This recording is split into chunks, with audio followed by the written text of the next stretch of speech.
Don't know why I hit record then. Cleared my throat. Terrible. Hello, this is Isaac from Turn Sounds. Never trust a possum. Welcome to Just Keep Walking. This is a podcast focused on the Walking Dead TV show, and today we're covering season 11, episode 23, called Family. I'm your host, Ben, joined by, on Zoom today, because he's a little bit sick, we've got... Taterbug. Yeah, Taterbug. Oh, me, sorry. Yeah, you. Taterbug, That's all right. Apparently, yeah.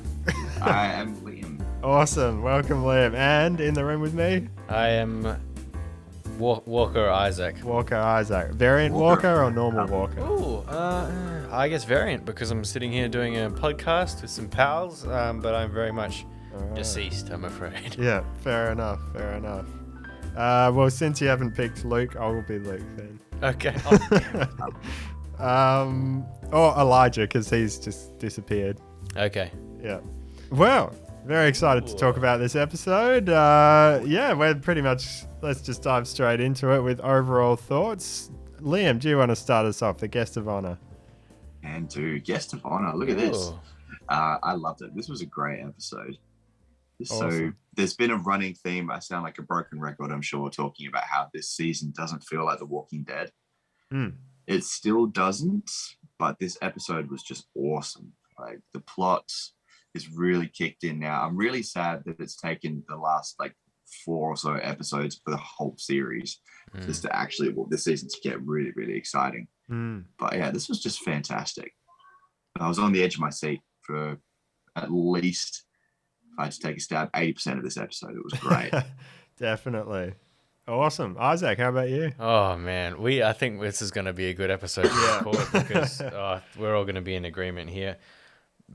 Positive notes, like all the way down, like funny observations as always. Sure, but, yeah. this whole thing, it's like I am hyped for the finale. Like Liam said, it's taken its time to get to this point, but I've written already here at the start, Ben, because I'm sitting watching with Ben, obviously.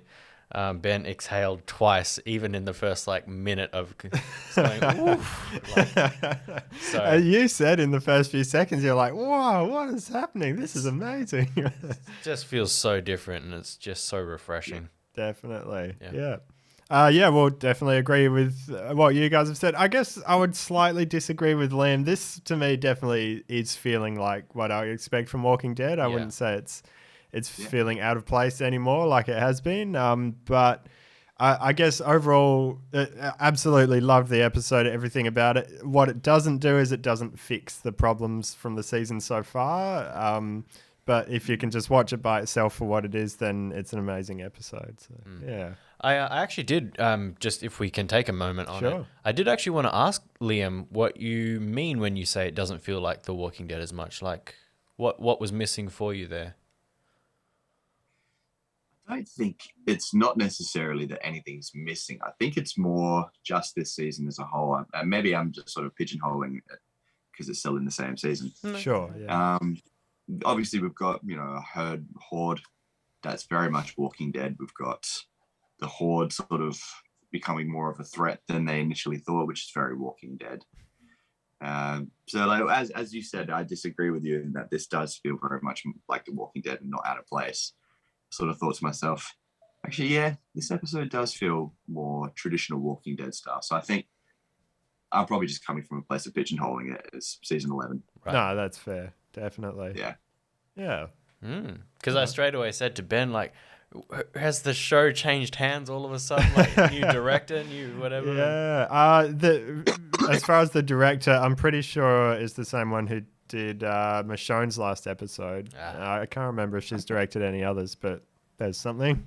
And I thought there were a lot of very strong Michonne mentions, so I kind of thought we might be getting something this episode, but apparently not. But hey, Alas. maybe it's part 1, part 2, and we'll get something next week. Well, the week after next week, because we're waiting for AMC Plus. Yeah, but okay, so starting from the start, we've got a great opening montage. The ones for this last third of the season up until now have been more focused on specific characters, but this one was very much everybody and the whole journey so far that it was focusing on. And yeah, really good. I mean, did you guys notice any particular scenes that they focused on that were good, or more so just the overall feeling? Isaac, did you have any thoughts? Well, what I love so much about this episode, it's like the arena, if you will, that all the characters are spread across. It's like narrowing, getting smaller and smaller and smaller, pushing everyone together, with the exception of, I guess, now Elijah. We're not knowing where he is. Yeah. But like, And Virgil, who's still upstairs hiding from the storm. and Heath and all that, but you know. But yeah, I very much feel like we're not left going, oh, but what about this character? And they found a way not to make it seem all scatterbrained with, we have to give time to them and them and them and them. By keeping them all together in that very first montage scene, we see like Gabriel, Rosita, we see Maggie, we see Daryl, we see, you know, all of them, Negan, Carol, like, it's like, and it didn't feel rushed. So, yeah. Yeah. Really good. Yeah. And I mean, I've got a lot of music notes that I'll save. I'll do a whole separate video about it at some point. But for the first half of this episode, at least, every other minute I was going, oh, there's that track. Oh, there's that. And the very opening was using the music from when Michonne left the show. So I thought that was a big clue that we might be getting her this episode, but apparently not. So that's all right. And then, yeah, just lots of others. One that was actually used under Negan and Maggie's little chat at the start when he's saying, you know, we could try and do this ourselves. Yeah. And I wonder if they're actually going to take that into the spin-off show, that little musical theme, because it was similar to something that has been used for Negan at one point, but it kind of had a little twist to it. So the only scene it's been used in, or the only episode it's been used in so far, was, remember when he first escaped from the cell in Alexandria and he went back to the sanctuary and he went exploring around. And for every scene when it cut back to him, it had this specific musical theme that it used. And I don't think they've brought it back since then. So that was something interesting. And there's a few more little Easter eggs, but I'll leave that for a separate video when I've thought about it a bit more. But yeah, just the whole opening overall, the weapons out of the crate, really cool. And I mean, overall, I guess I would be very disappointed if they don't bring Rick and Michonne back next episode, because they've really gone out now with the references, even ending the episode on her saying dad, unless she said Daryl and we heard it wrong. Did you hear that? I heard that. Oh. Yeah. Okay. Yeah. Yeah. Well, if you don't mind, I'll get my one and only, my singular negative note out of the way. Yeah, go. It happened to actually be right in that first opening scene after the titles, where they're doing that prep run. Right from the pan down, you're about to watch it now, actually, Ben. The pan down from the windmill and then left, right as the characters are going everywhere.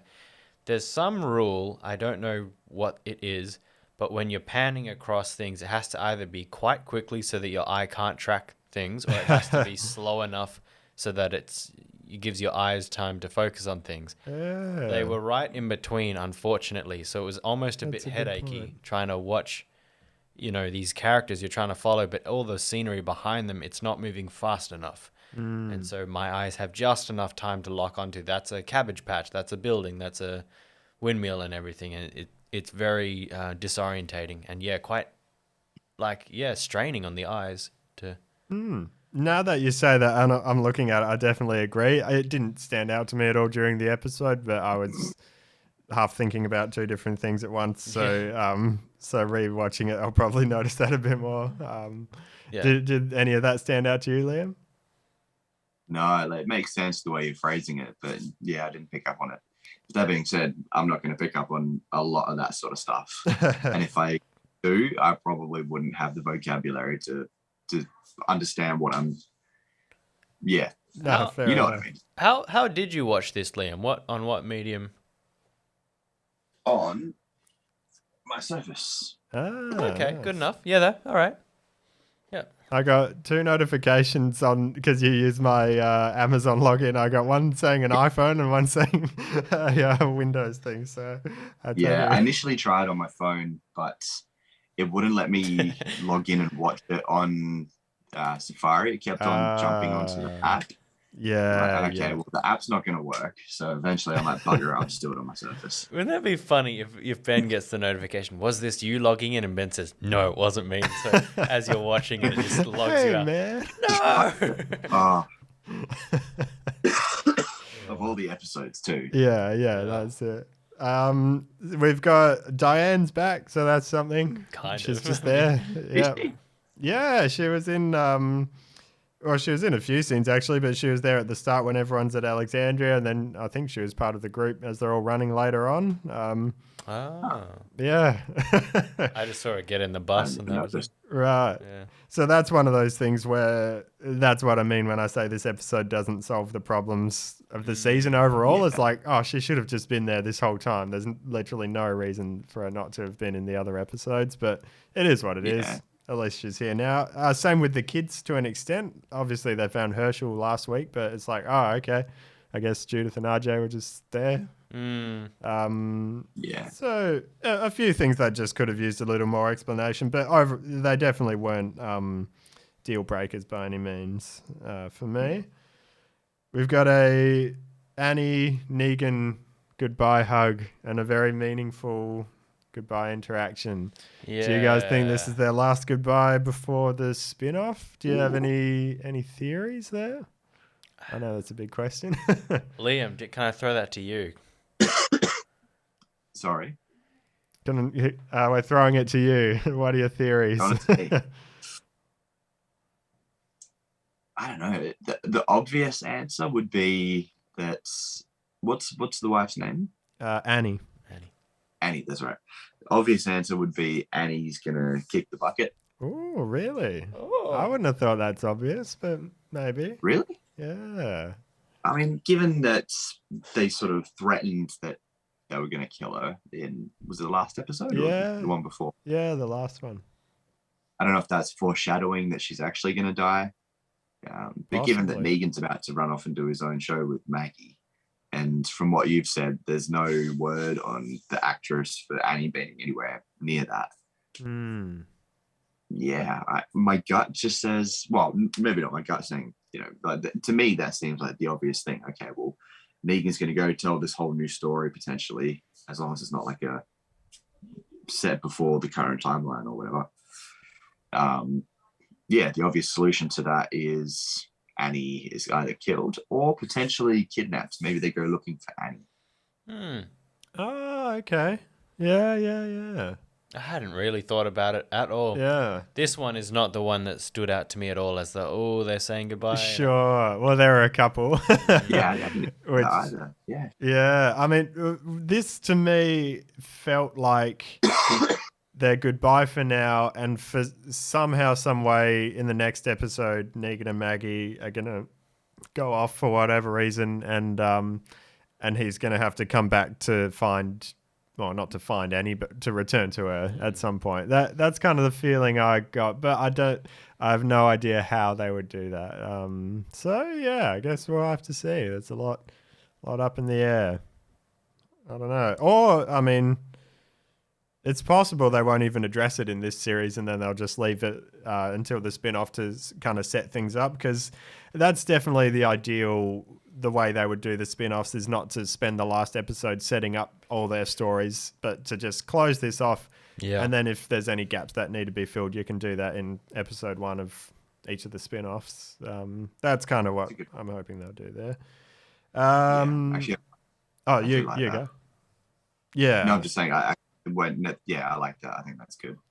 And Scotty G has said that they're definitely trying to, they want the finale of this show to feel like an actual ending, not just a setup for spin-offs. So hopefully they deliver on that. Yeah. That's definitely... It's leading there. Scotty For sure. G, better not let me down again. Yeah, that's it. Never. Yeah. Well, I mean, at the very least, they've set up some great stuff this episode that, however they pay it off next episode, it's going to be like an exciting ending, and there's enough things that you can see, okay, they've got to deal with this horde now, they've got to deal with saving Judith, there's a bunch of threads that they can tie up, rather than us just saying what are they going to do next episode. Yeah. So that's cool. We got a bit of you Mercer talking to Eugene, Had sorting out no all his idea stuff. his name was Michael. Right, it has been in a few other episodes, but it's you could easily miss it. And so Max's last name is Mercer as well. So there you go, and it is confusing as well because the actor's name is Michael too. So Michael Mercer, Michael James Shaw. There you go. Michael Jackson. Michael, yep, exactly. Thank you, Liam. That was awfully high for your croaky voice at the moment. I'm actually very surprised that I did that. Suspicions are raised. Yeah. We've got a little bit in the train of what's their names? Gabriel and Rosita together. Yeah. And unless they address it in the series, I'm just completely ignoring Angela Kang's comment about them breaking up because there's nothing in the show that implies that really, except for apparently they were in separate apartments if you like paid close attention to some of the Commonwealth episodes. But I don't know. They're in separate bathrooms, did you say? Apartments. Apartments. Still true, but yeah. Yeah, true. Yeah, true. Yeah. You've got Tyler there. Tyler Davis, yeah. Yeah, who's... I like his small throw toward Princess being like, yeah, sorry about all of that. Yeah. And her pretty much straight away being like, yeah, cool, thanks, but whatever. This isn't the time. Yeah. I've got my note here because Tyler says something about like Pam has hurt people and things like that. You know, she's been a jerk and everything. My first thought was exact words. She's been a jerk. My first thought was like, bro, you went and slashed the painting that some other person had worked so hard on, and you just because of your defiance, toward Pam and the Commonwealth and everything. But take a look in the mirror, pal. If that isn't a jerk move, I don't know what is. I mean, he's one of those ones. Obviously, then he gets killed later this episode as well, so he hasn't necessarily had the most thrilling arc. But I'm looking forward to that's one of the ones when I go back and rewatch some of the older episodes, especially the one of Princess in the train car. I'm looking forward to kind of seeing how it all ties together and knowing now that his character's going to go somewhere. That's one of those things that'll be interesting for rewatching.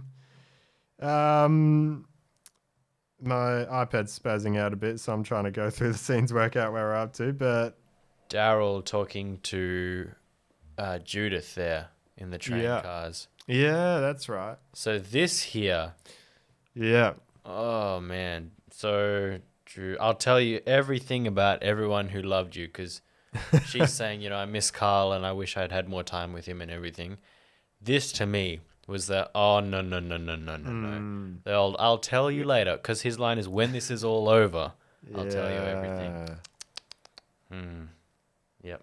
Which, I mean, that, we'll see. Because that kind of seems like one of those ones where it's like a tragic but meaningful sort of thing where, like, if Daryl dies, but they're going to have to do something really interesting with these spin-offs to make that, like, a satisfying thing, because it's like, oh, he didn't get to tell her his stories because he was in France. Like, no, more so because she dies. Okay, I see what you're getting at. The spin that I took on this, because like, when this is all over, and then she's gonna be dying in his arms, maybe. Okay. So. Well, Liam, what do you think? Do you think there's a possibility Judith could die? I think so. Okay. I hope not. You'd think that they'd learnt their lesson after killing off Carl, that the fan base isn't too happy when you kill off children, like a child who's supposed to be like the future. Yeah. If that makes Yeah. Yeah, so I hope they don't kill Judith off, but I wouldn't be entirely surprised. Really? I would be completely surprised if they do kill her off. And if surprised and very disappointed, because it seems like there's a lot of things that, I mean, even this episode, and I liked that last episode was called Faith, and there was a lot of dialogue that had the word faith in it and surrounded what that means. And then this episode's called Family, and it's very focused on the metaphorical and literal family.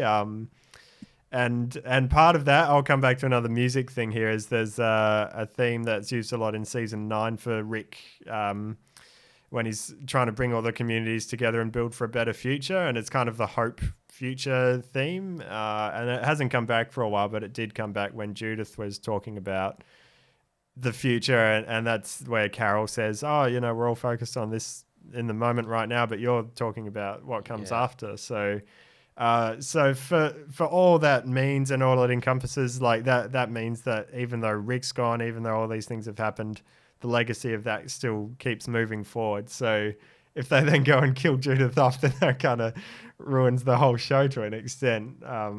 Because I guess they killed Carl, but then Judith was the backup kid, and now if they kill her, I guess RJ's got a lot of pressure on him. Did get the hat, who's that's been passed true. on. Yeah. Very true. Oh damn! Yeah. All right. Oh, now thinking about RJ existing, now that's making me worried a bit more about Judith. Yeah. Still for me, I'd be very surprised, but hey. One could argue that the hat is cursed. The wearer of the hat meets their demise. Imagine that, Well, Rick man. Yeah. He didn't die. Yeah, true. Good point. But I mean, imagine that if they introduced RJ like 2 seasons ago. He's literally had like nothing to do this whole time, and then they kill him off. That would be something. Look, I'm going to be real. I'd prefer if they killed off RJ over Judith. Yeah. Fair enough. Like, Let's RJ, just I'm hope. honestly not that invested in. Oh, I agree. Absolutely. Yeah. I agree. I'm not invested in him. I would be still upset if they killed him off. But let's just hope they don't kill either of them off. That's definitely either which way I'd be disappointed in them doing something like that. But yeah. We'll see. That's a way you could have an upsetting death without outraging the fan base. Yeah, true. Yeah, I agree. Good point. Another big conversation we get in the train car is between Ezekiel and Negan, and that was really something as well.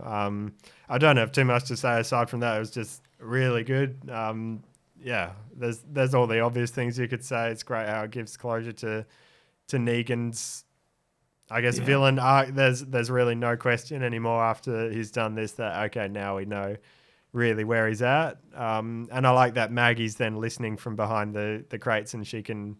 I think that was what was implied when it cut to Maggie at the end, is that she kind of overheard that, and she's starting to really trust him a bit more now. Did you have any takeaways from that, Liam? I didn't even pick up on that, no. Yeah, interesting. Like, I really liked that scene as well, but yeah, I didn't pick up that Maggie was listening in. Well, the thing that I like about what he said pretty much is like, you know, I know that you guys are better than me. I'm not... What was it like? Yeah, you guys are all better than me. And if you don't think I know that, then you haven't been paying attention. And that, first of all, feels like a really Negan thing to say. Like, you know, you got to get with the plan. You know, it's all about the... So, yeah. So, like you say, Ben, if there's any question in anybody's mind now, then you haven't been paying attention. And I think that line lands really well for Maggie as well, because in a way she hasn't been paying attention or choosing not to pay attention because she's just wanted to see him this one way. So I could see that really resonating with her as well. And we, of course, had Ezekiel's Yet I Smile speech as well. Yeah. Really good. Listening back to the first episode, Ezekiel's in your top 5 characters, Isaac. So there you have it. You still stand by that? And did you have any thoughts on his speech? At first, when he said it, I went, you know, hell yeah, like, let's get this guy. And then he actually has he comes in the 3s, right? Of his war and Yet I Smile and the cancer and Yet I Smile type thing. So I think solidifying that his character hasn't really changed despite everything that's happened to him. Do you know what? Yeah, I think he stayed true to everything that the character, I think, that he has shown us or has set out to be. There hasn't been any moments, and I could point to 1 or 2 characters, but there hasn't been any moments where he just does something and you go, what? Like, that's so outside of his character, you know. So, top 5, sure. Cool. Good stuff. So back to the herd, who now Pamela's intentionally pulling the herd together to bring them towards Commonwealth as a distraction, I guess, as a way to pull all the forces away and to get people in lockdown. That she's done it before, she'll do it again. Which, I quite like that. And the whole scene of cutting to seeing all the people, Aaron, Jerry, Lydia, Elijah, all that. Oh, Luke, obviously. In the horde, trying to get out, and then there's more coming in from the side, and everything about that. I kind of wish we had more scenes like that anytime they're dressed in the Walker Guts and they're in the horde. It should feel that tense. Like if you make one false step or you say something too loudly, then you're toast. And that's what we got right in the second episode of the show when there's Rick and Glenn walking through the city. I just like the whole tension of that. And then they obviously go to the RV caravan, as we call it in Australia. Camper van, maybe? Camper van, yeah. Our Zoom meeting's going to end in 10 minutes, Liam. So when it does, we'll just end it and start it again. So I thought we have an hour or something. Yeah, I think they changed it. Okay. Good old Zoom. Half an hour, maybe. Yeah. Yeah. They get in there, and this is where Lydia gets her arm bit, and this for me was like, I guess Tyler, we didn't really get a death this episode, but that for me is like, oh, okay, now main characters are actually at risk, like, so that felt like, okay, things are getting real now. Yeah. Liam, you should have seen Ben. Oh, you should have seen you, Isaac. I wasn't smiling. I was smiling at the fact that, like, Lydia, precious Lydia, Encyclopedia, is, getting bit on the arm, and then Ben just tenses up and it'll just reach across. It's okay. And then straight away Ben's like, they can still amputate. It's all right. Amputation's an option. It's just, yeah. I do like Lydia. What can I say? I was shocked by that. I did not see that coming. Yeah, exactly. At first, I was going to say, do you remember my whole note on, like, if there are any major character deaths, it has to be through self-sacrifice, or maybe they got backstabbed by someone else. It can't be because they made a silly mistake. They're too far into the apocalypse and everything. And at first I was like, oh, you're reaching for someone else out. You're extending your limb out into the zombie hordes and everything. That feels so noise. Yeah, it feels so silly. But then I was kind of like, oh, she's got a crush on this guy and they've just newly made this connection. You're not really thinking clearly. You just want to yank him in with you at all costs. So yeah, I'd let that one go as like, Sure. And also because of how the whole scene had built up until that point, seeing how unpredictable and how much of a threat the walkers were. Like, this is kind of the feeling I wish we got from more scenes where no matter how experienced these people are, this is still a really dangerous world and stuff's still going to go wrong. So it doesn't matter that you've been dealing with it for 10 years. You can still get caught in a bad situation. So just the threat of all this stuff happening was good. So Luke and Jules got carried away then, as well as Elijah. So you see Luke, he goes flat up against the caravan thing, and we already see Jules kind of getting pushed away. And this was my moment to freak out. I'm like, oh, what are you doing? What are you doing? Like, no.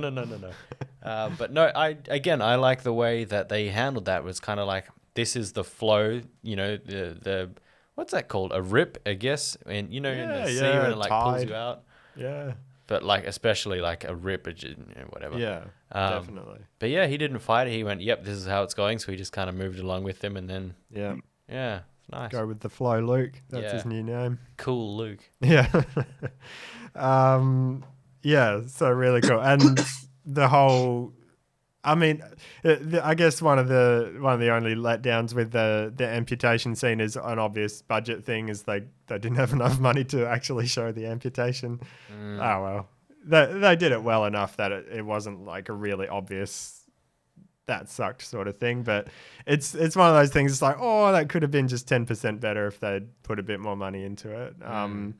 But the way Aaron was talking to her, because obviously he's lost an arm, that was really cool. And just from their connection, at least that they had a couple episodes ago, when he and just that line, "You are loved," like, yeah, Yeah. I like that because that's Lydia's big thing. Is she's her whole family, her whole life, her mum and everyone didn't really love her. They're just using her, and so yeah. Now in this desperate moment to have someone say that was I liked it. That whole scene worked for me. Well, I mean, I wrote a note down here, which is "Don't move around, you dork."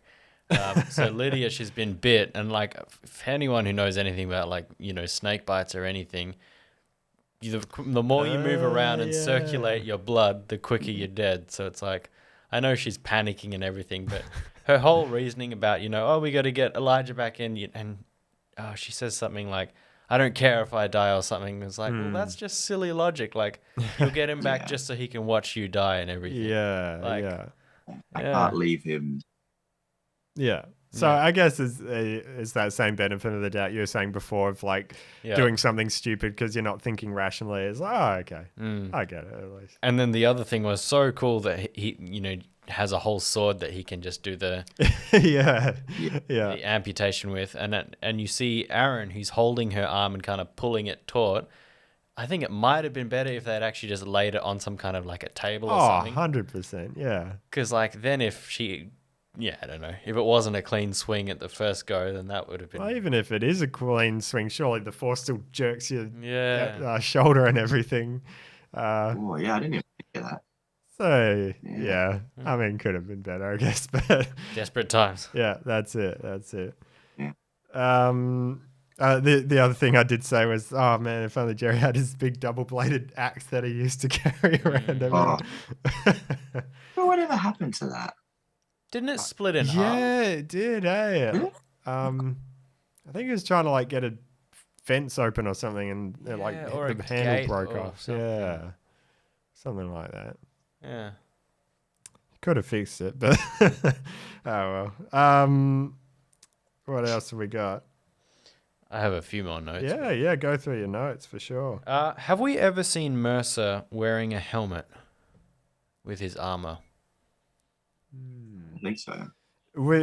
No, I don't think so. But I remember in the video in the episode where they visit Alexandria and Hilltop when they're first introducing Pamela to everyone. He gives RJ the helmet, and RJ's running around with the orange helmet. It's like, oh, has he ever even worn that? So I don't think so, but maybe. Now, I'm not sure. To be honest. It kind of just ties into like the whole Stormtrooper thing anyway, which is kind of funny. Like all of the troopers have the masks on, and so it's very dehumanizing. You don't get to see the faces underneath, and he really the quote unquote only good guy, and actually a couple of people that he, that he like groups in to help him with his plan and everything. All of a sudden, they don't have their helmets on anymore. I mean, there is the one lady who's tracking him down who she also doesn't have a helmet. Yeah. That's the only other one. Yeah. But I thought that was interesting about the whole kind of giving him more character and yeah. No, 100%.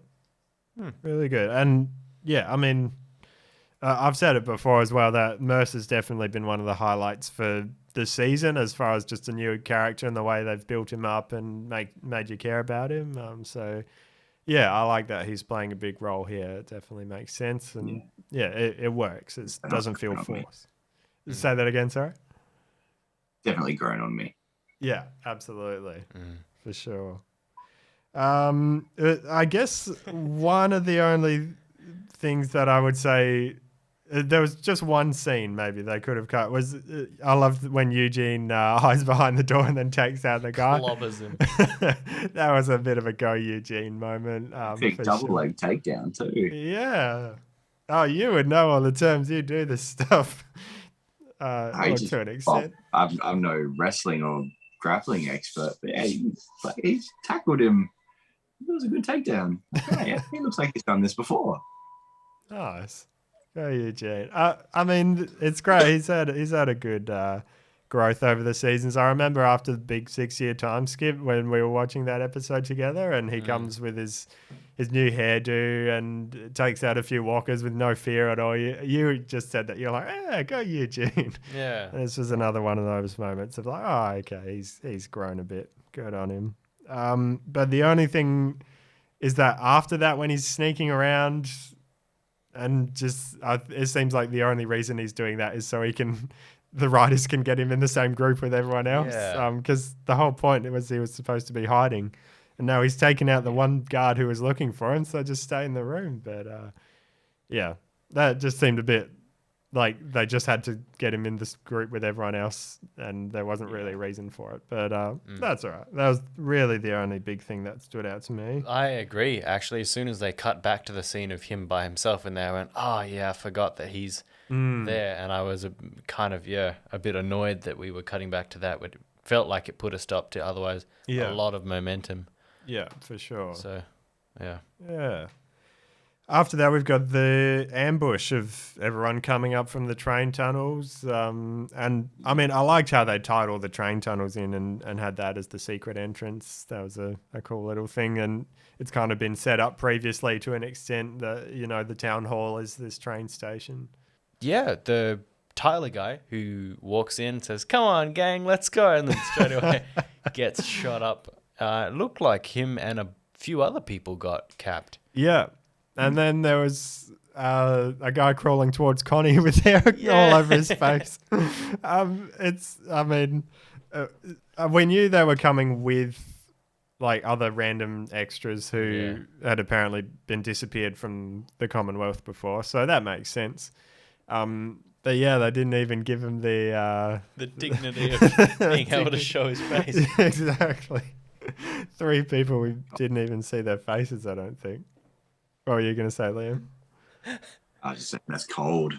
Can you imagine? It's like it's his big acting break. He gets selected for The Walking Dead. Yeah. And then like action, and he just, I can't do this second, so he just throws his hair all over his face. And then...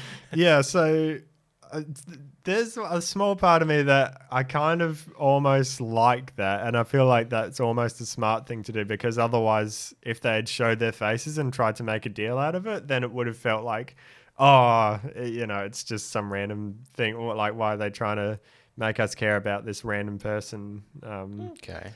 So that's a good point. I guess fully leaning into, no, you're not supposed to know who that is. That's probably another part of it, because Tyler Davis, yes, you're supposed to know who he is.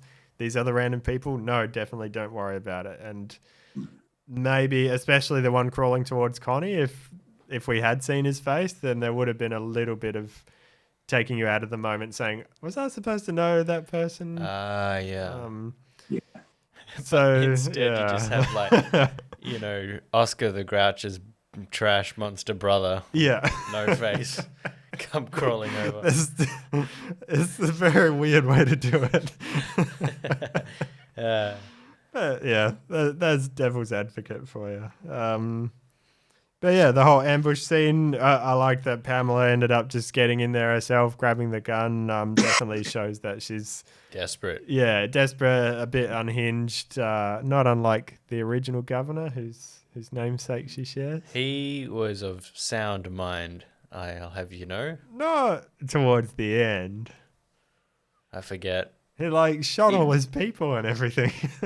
What? Yeah. Yeah, except for the 2 henchmen. That's vicious propaganda being slandered against that was him. because he ran out of bullets. Yeah, that's it.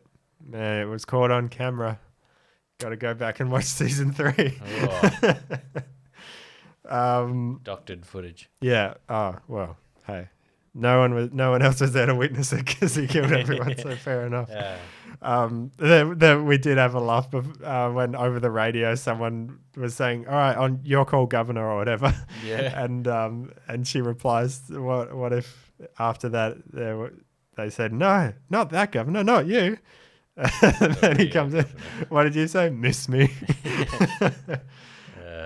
Yeah, that would be the ultimate callback for the finale episode, is to bring the governor in. Yeah, forget Rick and Michonne, bring the governor back. Well, you know what? Actually, here we go. We didn't see the governor die. There was a point of view shot of Lily pointing the gun at him, and then you heard the gunshot, and then it cut to another shot, and you didn't actually see him die. So, all things are possible. Well, Michonne stabbed him. Oh, yeah, in the head. His head was. No, she stabbed him but left him alive, and then Lily, who he was like his girlfriend at the time, did like the final headshot, but it was off camera. So Huh. sword stabs can be survived, apparently. Apparently. So we have Daryl looking over at Ezekiel, saying, "Throw the fire extinguisher." He does a good old twirl, throws it up in the air, and then of course Daryl's able to cap it mid flight. So, yeah. I mean, yeah. a bit ridiculous. A bit ridiculous. It was cool enough, and it wasn't what's the word, like detrimental enough. I get if that was the thing that killed Pamela, or was like that's what saved them and was the big thing that saved the day, I would question it a bit more. But because it was like just a little extra distraction, it's not like that's the moment that changed everything. You can kind of brush it to the side and it doesn't matter that much. If not for, unfortunately, the Mythbusters showing that you can't actually shoot things, they don't explode that way. So I was a little bit like, but it works in video games. Yeah, I know, you'd think so. But, Are you saying you can't shoot a propane tank and it'll blow up? I Or guess a not. can of fuel? Well, anything's possible. My life is a lie. So One thing though you did say to that, Fear the Walking Dead definitely did a much greater offense by shooting an axe to split a bullet to kill 2 zombies. very, very cool. Yeah, cool, but once you've gone that far down the logic loopholes, you can't come back. Game over. So Judith got shot. Yeah.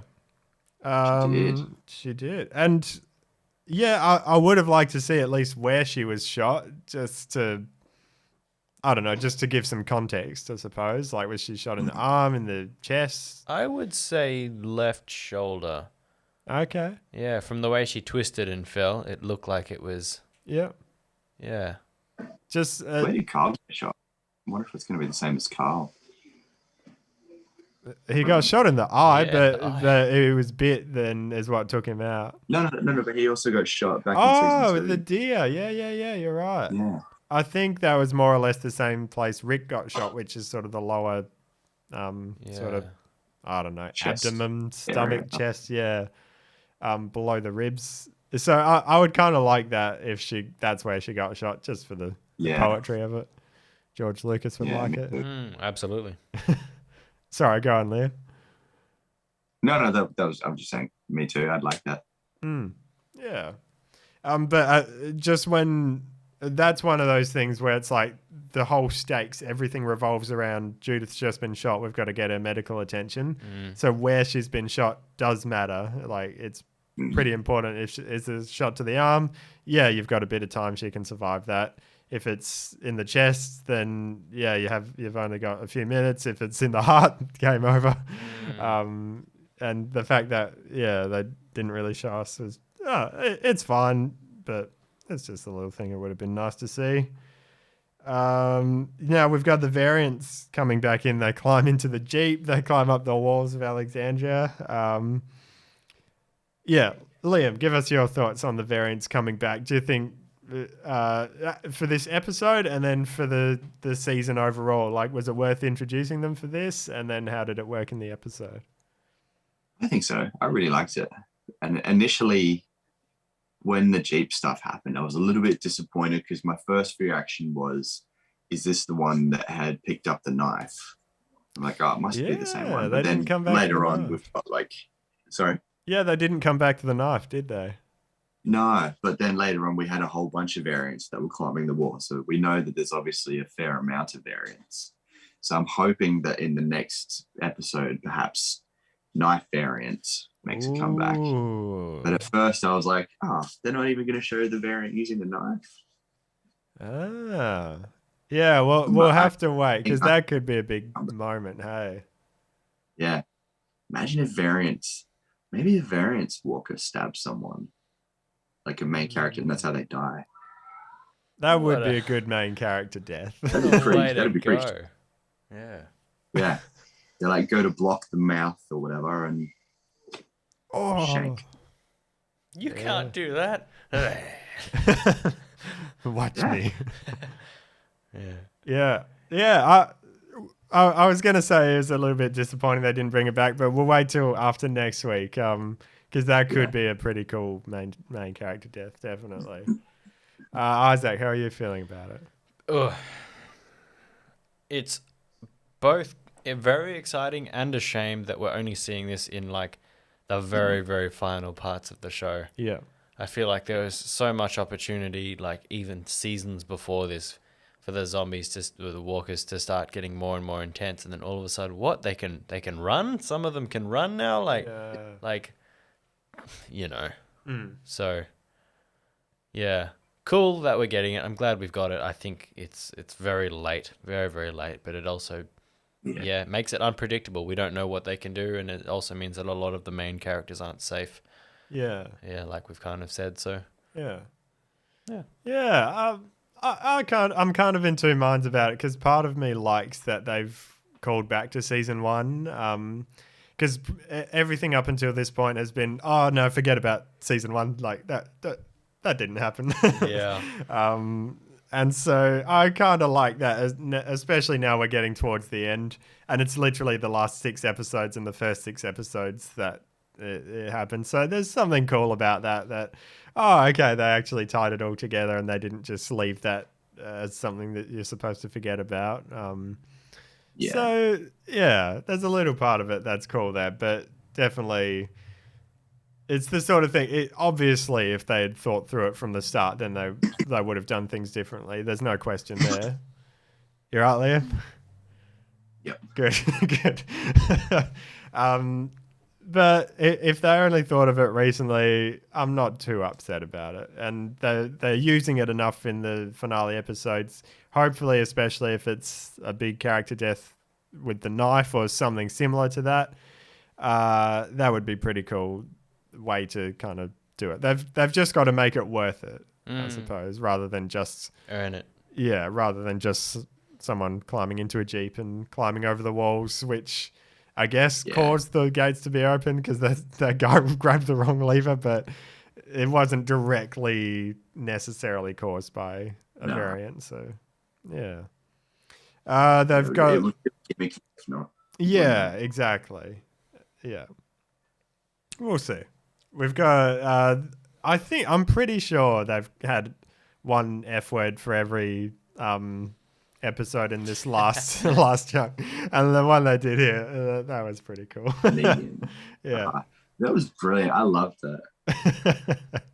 Good. That fit Negan perfectly. Definitely. Well, you could also justify maybe any character ever using it in that particular. You're seeing a walker climb up something like, what? Imagine if that was Judith's final line for the episode. She like wakes up just enough to see this walker climbing. What the? That would fit, actually. Yeah. Hey, no swearing. Just a kid. Yeah. So, and it's at least good that the other characters are acknowledging it. It definitely, they have to do something else after this to really make it pay off, but it's cool. Yep. I like the challenge of holding the walkers off just enough that they can get through the alleyway. That, I guess, just the amount of threat that there is from the walkers this episode definitely felt appropriate, because over the seasons there's definitely been times where it's that should be a big deal, but it's not, because they just weren't supposed to be in trouble for that scene. But it felt like the right amount of, yes, they've got experience dealing with this, but it's still a struggle. But they're not idiots at the same time. So yeah. We have Kelly as well here. She signs to... I can never remember both at once. Connie. Kelly and Connie. All right. And she calls the walkers sickos, which I liked. Yeah. I don't know if we've seen that before. I think they have done that before, just that group. Okay. Yeah. Anytime there's like a variation of, rotters, biters, walkers, things like that. Yeah. I think there's also one in the world beyond. Empties. Yeah, the Empties. empties is kind of cool. I liked empties. Yeah. Yeah. But then the sickos as well. Like yeah. Yeah. No, for sure. Although one thing from World Beyond that I was thinking about today is, so in the show we've got herd is when it's just a group of walkers, and then alpha refers to her horde. Horde. Yeah, so there's two words, they're perfectly fine, but in World Beyond, for some reason, they call them columns. And I have no idea why. That's the dumbest thing I've ever heard. Column. Yeah. Like, does that make any sense? I'm trying to remember what group of animals it is, but you know how different animal groups have different names? Is there an actual animal group that is called a column? Yeah, I'm trying to remember what. It might even be like, it's not, but like turtles or something, you know. Oh, okay. Something like that. Yeah. Yeah. Still pretty stupid. But at least that's just in World Beyond. Yeah. Yeah, and then end of the episode is Judith saying dad, which whether that's going to be a hint to Rick coming back. Obviously, in the scene, it's not supposed to be. But yeah, I liked that one way or another. It's her looking up, and she's not intentionally calling Daryl dad, but that fatherly figure who's carrying her, and the whole theme of family that's been running throughout the episode, but also the whole show. Yeah, I thought that was quite nice, quite a nice way to end it, and that really he is the closest thing to a dad that she's got at this point in time. So yeah, that's quite cool. Liam, what do you think about the ending? Were you frustrated when it next week? How did you feel? No, it was a good cliffhanger. Yeah. No, fair enough. Yeah. That's good. For me, a little bit because of how they did it, because it then cut to the shot of like Pamela and the people at the gate. I thought that was the next scene. And then when the title came up, it was like, next week. Oh, okay. I guess it's in a good way, because this is a time where it's fine to use a cliffhanger. You're supposed to be building momentum. But definitely just because of how fast things were moving, how exciting the episode was, this was definitely one where it's like, oh, no, I don't want it to end. But yeah, definitely. That's kind of how it's supposed to be. So I'm not complaining about that at all. And it leaves us with, a lot of excitement for the next episode, which, because we watched this on AMC Plus, now we've got to wait 2 weeks to watch it with everyone else. But like we said last week, I'm really glad that they're doing it that way and they're not separating it, so some people get it, some people don't. And for me, that, if anything, I mean, it'll be a great finale one way or another, but that would be like if they bring Rick back and Michonne, that's something that you definitely don't want half the people talking about and half of them not knowing and getting spoiled. So that's almost a hint to me that it's like, oh, that makes it a bit more likely that they'll do it, because if they've delayed the episode for that reason, that would make a lot of sense. Yeah. Yeah. And character death spoilers. Oh yeah, definitely. Yeah. There's a lot of reasons, but that, I don't know. We'll see. I'm just holding on to any sort of hope. Yeah. I do have one final sort of thing to say about this episode, and just maybe you guys can turn me around on this, because the more I think about it, the more ridiculous it seems. With Pamela and her just grasping at straws, she's very shocked at how she has shot Judith, and she yells, "You made me do this," or "You did this," or something like that. To them, like it's all their fault. Yeah. And then she's pulling back troops and says, no, defend the estate and everything like that. And she has her advisor say like tens of thousands of people will be, and she doesn't seem to care. Yeah. The bit that I'm having a disconnect with there is like, you're a commonwealth of survivors in the apocalypse.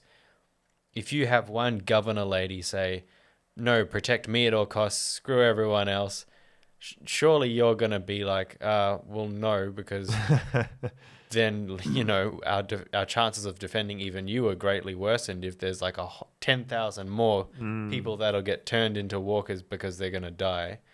So like, I don't really accept that when a selfish person says, no, protect only me and the estate, that like her entire police military are going to say, yes, ma'am, and only do that, when tens of thousands of people are gonna die. It just Well, I took it to mean that she's not saying everyone except for me. I thought it was more just send it to the poorer suburbs and save the more elite people. I felt like it was more the group of the richer people, not necessarily just her. even so, I feel like that's. I mean, it definitely makes her seem like you're a really bad person for saying that. Absolutely. But then, I don't know who would go along with that. And not even taking like, the righteous, high ground or whatever, but like clearly, like tactically, also morally and everything, it's just a bad decision. Well, surely you're clearly lost your mind. No, I'm not going to listen to you. I don't know. I've got something else to add, but Liam, you go first. I haven't got anything to add. Oh, okay, fair enough. It looks like you're going to say something. Fair enough. All I can say to that is Titanic kind of happened in real life, and that was similar enough. I guess the women and children got off first. Yeah. Yep, true. But still, like, at least in the movie, the lower class were kind of locked in, and I believe at least part of that happened in real life, where it was like, oh, okay, just no, it didn't. Apparently not. No. Oh, okay. Well, there It's you go. more location.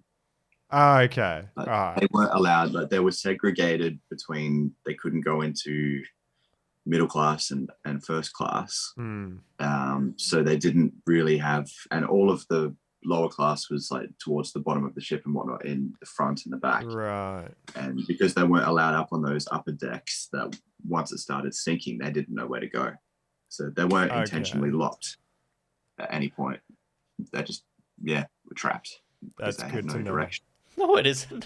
Well, I'm glad at least that it wasn't an evil act of let's lock these people down there. There's nothing to say that they were intentionally locked. Okay. Because that did happen in the movie, but obviously things get changed for the movies. Apparently. Yeah. Okay. Well, that's good. Terrible side note on that. Like, obviously, it was a tragedy, and and all of that. But if you're looking for a bright side, all the lobsters in the kitchen just stroll on out of there. My day has come. Yeah. That's like the luckiest. Yeah. Yeah. Yeah. Oh my God. What are we talking about? It's terrible. Pamela Milton and like. There's a little bit of logic in there, in the sense that, okay, this is happening right now. We don't have enough manpower to deal with it, so let's delay them by, sacrificing this group of people to save, the sacrifices of the few for the sake of the many. Like, there's a tiny bit of logic there, but it's definitely a stretch, and it's definitely not her intention is the biggest thing. Is you can tell that she's not even thinking about the people. She's not got the weight of it on her shoulders and having to make this tough decision. She's just doing whatever's easiest for her and the people she cares about more than the lower class who she just doesn't think about. So, yeah. I mean, this is definitely, it's good to see even her most trusted people are now going to realize, this lady's evil.